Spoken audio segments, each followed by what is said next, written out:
सूतल बाळकी जागल बाळा सुनतळकी ना हो।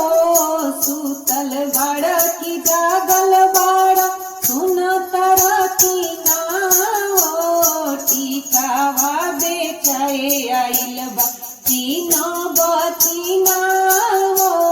टीकावा बेचाए आइल बा तीना बतीना हो। सूतल नैखी जागल बानी सब सुनतानी हो। सूतल नैखी जागल बानी सब सुनतानी हो। टीकावा के मोल कर बेग खोलतानी हो। टीकावा के मोल कर बेग खोलतानी हो। टीकावा के मोल कर बेग खोलतानी हो।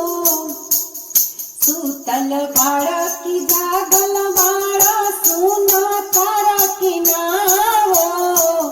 सूतल बाळकी जागल बाळा सुनतळकी ना हो। सड़िया बेचाए आइल बा तीना बतीना हो। सड़िया बेचाए आइल बा तीना बतीना हो। सूतल नैखी जागल बानी सब सुनतानी हो। सूतल नैखी जागल बानी सब सुनतानी हो। सड़िया के मोल कर बेग खोलतानी हो। सड़िया के मोल कर बेग खोलतानी हो। सड़िया के मोल कर बेग खोलतानी